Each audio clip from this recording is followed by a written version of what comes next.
Hi friends, இன்றைக்கி video வந்து ஒரு சிம்பிளான கத்திரிக்காய் ஃப்ரை ரெசிபி தான் செய்ய போகிறோம். இந்த ரெசிபியை வந்து நம்ம ரொம்ப ஈஸியாகவும் செஞ்சிடலாம், குவிக்காகவும் செஞ்சிடலாம். இப்போ நம்ம கத்திரிக்காய் ஃப்ரை செய்ய ஆரம்பிச்சிடலாம். ஃபஸ்ட்டு கத்திரிக்காய் வந்து இந்த மாதிரி மீடியம் சைஸில் கட் பண்ணிக்கோங்க.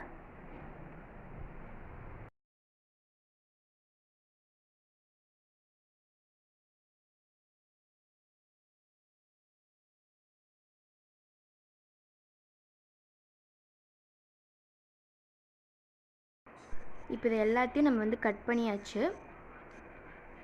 இப்போ ஒரு கடாயில் நம்ம வந்து எண்ணெய் சேர்த்துக்கலாம்.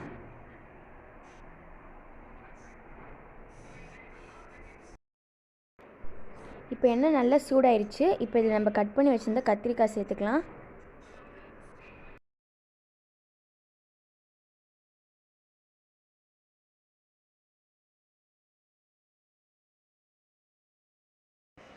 இப்போ இதில் உப்பு சேர்த்துக்கலாம். உப்பு சேர்த்துட்டு நல்லா மிக்ஸ் பண்ணி விட்டுட்டு வதக்க விட்ருங்க.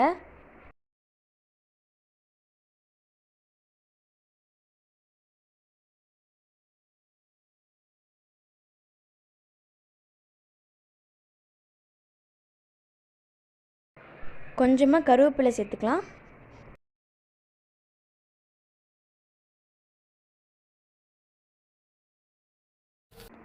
இப்போ இதில் கொஞ்சோண்டு பெருங்காயம் சேர்த்துக்கலாம்.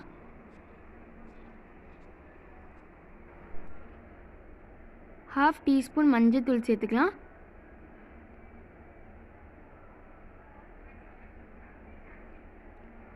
இப்போ இதில் 1 டீஸ்பூன் சில்லி பவுடர் சேர்த்துட்டு நல்லா மிக்ஸ் பண்ணி விட்ருங்க.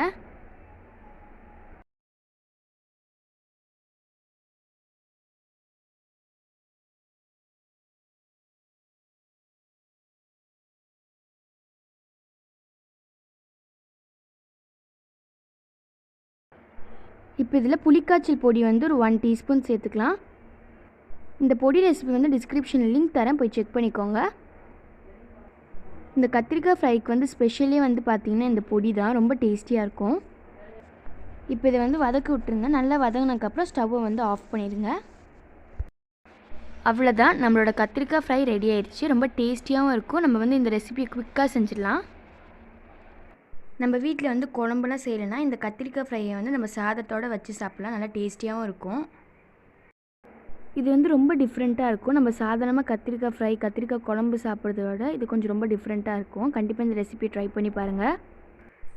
ஃப்ரெண்ட்ஸ், இந்த வீடியோ அவ்வளோதான். இந்த வீடியோ உங்களுக்கு பிடிச்சிருந்துச்சுன்னா லைக் பண்ணுங்கள், ஷேர் பண்ணுங்கள். அண்ட் மறக்காமல் டீன்ஸ்கேர் தமிழை சப்ஸ்கிரைப் பண்ணிக்கோங்க. பக்கத்தில் இருக்க பெல் ஐக்கனையும் கிளிக் பண்ணிக்கோங்க.